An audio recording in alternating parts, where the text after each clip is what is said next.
Hello everyone, I am Thalesh Shrivas from mission success classes. आप सभी का हमारे मिशन सक्सेस क्लासेस में स्वागत है। आज का जो वीडियो हम बनाने जा रहे हैं वह है छत्तीसगढ़ के आधुनिक इतिहास से। अर्थात आज का वीडियो हम शुरुआत करते हैं छत्तीसगढ़ के आधुनिक इतिहास से और यह शुरुआत होता है कलचुरी कालीन शासकों के पतन एवं मराठा कालीन शासकों के आक्रमण से। जैसा कि आप सभी को पता है कि कोई भी काल या कोई भी वंश तब समाप्त होता है जब उसमें केंद्रीकृत करने वाले नेतृत्वहीन की क्षमता और शक्तिहीन या कमजोर शासक आ जाए तब। अर्थात यदि केंद्र में कोई नेतृत्वहीन, शक्तिहीन एवं कमजोर शासक आ जाता है, उस समय उस वंश का नाश हो जाता है और फिर एक नया वंश उत्पन्न हो जाता है। वही घटना छत्तीसगढ़ में भी घटित हुई। जैसे ही छत्तीसगढ़ का आधुनिक इतिहास शुरू हुआ, वह शुरू होता है छत्तीसगढ़ के कलचुरी कालीन शासकों के पतन से। कलचुरी कालीन शासकों की जो प्रशासन व्यवस्था थी वह थी केंद्रीकृत प्रशासन व्यवस्था, अर्थात केंद्र में रहकर वह प्रशासन करते थे। लेकिन यदि केंद्र में ही अर्थात जो राजा है या जो शासक है वह ही यदि शक्तिहीन रहे या कमजोर शासक रहे तो क्या उस वंश का सही ढंग से परिचालन हो सकता है? कदापि नहीं। यही घटना यहाँ भी घटित हुई कि केंद्र में क्या हुआ, कलचुरी कालीन शासकों के केंद्र में जो राजा थे या जो शासक थे वे कमजोर आ गए। फलस्वरूप इसका फायदा उन्होंने उठाया जिनको भोसला कहा जाता है, अर्थात भोसलों ने इनका फायदा उठाया और यहाँ आक्रमण करके मराठा कालीन या भोसला कालीन क्या कर दिया, शासन की शुरुआत कर दी। हुआ क्या था कि 1741 ईस्वी में उस समय रायपुर और रतनपुर के कलचुरी कालीन शासक थे अमर सिंह और रघुनाथ सिंह। तो जब रघुनाथ सिंह रतनपुर के शासक थे तो 1741 ईस्वी में भास्कर पंत जो कि भोसला सेनापति थे, उन्होंने रतनपुर में आक्रमण कर दिया। आक्रमण करने के फलस्वरूप फिर चूंकि रघुनाथ सिंह वृद्धावस्था को प्राप्त कर चुके थे और अपने एकमात्र पुत्र के मृत्यु के शोक में ग्रसित थे, अतः उन्होंने स्वयं को समर्पित कर दिया भोसला सेनापति भास्कर पंत को। अतः भास्कर पंत ने उनके साथ व्यक्तिगत नरमी बरती और नरमी बरतते हुए उन्हें मुक्त कर दिया और उनका राजपाट लौटा दिया और उन्हें कहा गया कि आज से आप अपने राज्य क्षेत्र के राजा हैं, किंतु आज से आप हमारे अधीन अर्थात हमारे आधिपत्य रहकर क्या करोगे, शासन व्यवस्था चलाओगे। उस समय से फिर कलचुरी कालीन जो शासक थे रघुनाथ सिंह, उनके आधिपत्य हो गए और उनके अधीन रहकर, भोसलों के अधीन रहकर शासन करने लगे। 1741 ईस्वी से 1745 ईस्वी तक, जब तक कि उनकी मृत्यु न हो गई तब तक उन्होंने शासन व्यवस्था चलाया। फिर उनकी मृत्यु के पश्चात मोहन सिंह को रतनपुर का शासक बनाया गया और वे 1745 ईस्वी से 1757 ईस्वी तक शासन कार्य किए।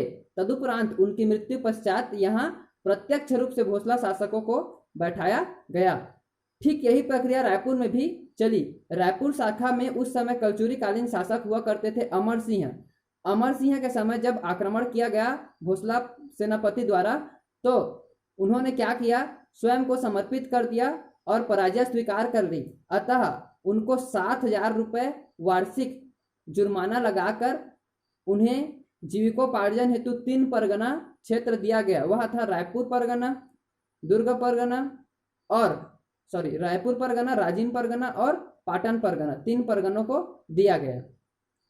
और इसके अलावा उन्होंने कहां से कहां तक शासन किया तो 1750 से 1753 ईस्वी तक शासन काल चलाया अपना अमर सिंह ने। उसके पश्चात उनके जो पुत्र आए, अमर सिंह के पुत्र कौन हुए, शिवराज सिंह।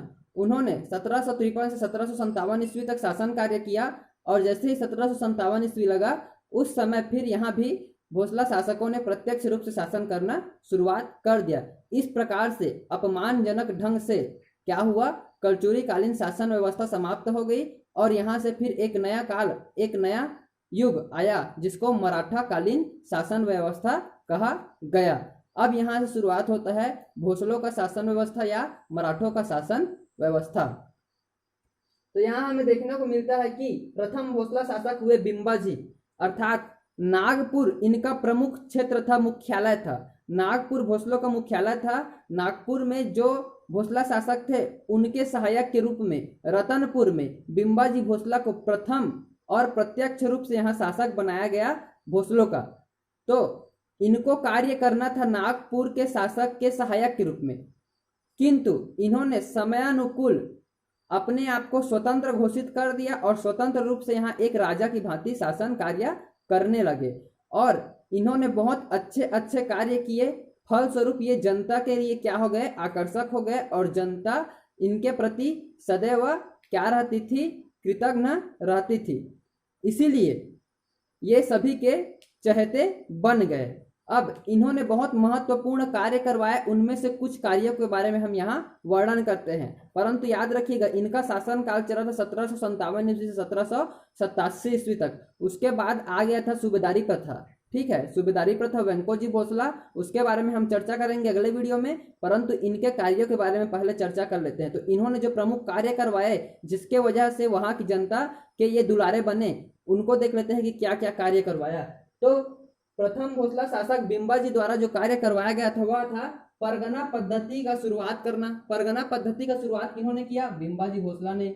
और न्याय व्यवस्था हेतु रतनपुर में नियमित न्यायालय की स्थापना, प्रतिदिन हमारे नागरिकों को न्याय मिल सके इसीलिए उन्होंने नियमित न्यायालय की स्थापना की। और कहाँ की, तो रतनपुर में।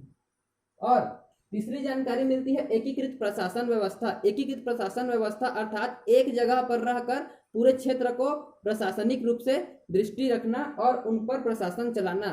इन्होंने शुरुआत कराया एकीकृत प्रशासन व्यवस्था रतनपुर और रायपुर में। पहले क्या था, जब कलचुरी कालीन प्रशासन व्यवस्था थी तो रतनपुर में अलग शासक हुआ करते थे, रायपुर में अलग शासक हुआ करते थे। परंतु इन्होंने क्या किया, रतनपुर और रायपुर को प्रशासनिक तौर पर एक करके एकीकृत प्रशासन व्यवस्था की शुरुआत की। इसके अलावा राजनांदगांव एवं खुज्जी नामक दो जमींदारियां भी प्रारंभ की और राजस्व न्यायालय में सुधार एवं मराठा पद्धति का उपयोग किया गया। पहाड़ी टीले पर भव्य राम मंदिर का निर्माण करवाया गया। पहाड़ी टीले पर, रतनपुर के पहाड़ी टीले पर इनके द्वारा भव्य राम मंदिर का निर्माण करवाया गया, जिन्हें आज राम टेकरी के नाम से जाना जाता है। किस नाम से जाना जाता है, राम टेकरी के नाम से जाना जाता है। इसके अलावा इन्होंने दूधाधारी मठ की स्थापना की और इन्हीं के शासन काल में विजयादशमी पर स्वर्ण पत्र देने की प्रथा की शुरुआत की गई। याद रखिएगा, विजयादशमी पर स्वर्ण पत्र देने की प्रथा किनके शासन काल में शुरुआत हुई, तो बिंबाजी भोसला प्रथम के शासन काल में शुरुआत हुई। और जमींदारों के संधि पत्र पर स्वयं का हस्ताक्षर, जब जमींदार क्या करते थे, संधि पत्र के लिए नागपुर शासक के दरबार में जाने लगते तो ये क्या करते थे, अब उनको नागपुर शासक के दरबार पर साइन कराने के लिए या सिग्नेचर कराने के लिए नहीं भेजते थे, अब स्वयं सिग्नेचर करने लगे थे। स्वयं को उन्होंने क्या कर दिया था, एक स्वतंत्र राष्ट्र के शासक के रूप में घोषित कर दिया था। इसके अलावा इनके शासनकाल में साहित्य, संगीत, भवन निर्माण इत्यादि ने अत्यधिक विकास किया। क्या क्या, साहित्य, संगीत, भवन निर्माण जो कलाएं थी, ये सभी कलाएं इनके शासनकाल में विकसित होने लगी। और इन्हीं के समय मुसलमानों का आगमन होने लगा छत्तीसगढ़ में। इसके अलावा इनके बारे में जानकारी मिलती है कि इनकी मृत्यु हुई थी 1787 ईस्वी को और इनकी पत्नी उमाबाई इनके साथ क्या हो गई थी, सती हो गई थी। और इनके शासन काल में चूंकि ये सबके दुलारे थे, सबके चहेते थे, मैं पहले ही बता चुका हूँ, इसीलिए जब इनकी मृत्यु हुई तो समस्त राज्यवासी शोकग्रस्त हो गए, शोक में पूरी तरह डूब गए। एक यात्री है कोलब्रुक नामक जो यात्री है, उन्होंने अपनी कथा में, अपनी बुक में लिखा है कि जब बिंबाजी की मृत्यु हुई उस समय समस्त राज्य शोकग्रस्त हो गया, क्योंकि यह जनता के दुलारे थे और जनता में किसी भी प्रकार की अराजकता नहीं फैलने देते थे। यही कारण था कि बिंबाजी सबके चहेते थे। इस प्रकार की जानकारी प्राप्त होती है हमें छत्तीसगढ़ के आधुनिक इतिहास के प्रथम भाग में। द्वितीय भाग का वीडियो हम शुरुआत करेंगे कल के वीडियो से। तब तक हमारे साथ जुड़े रहिए।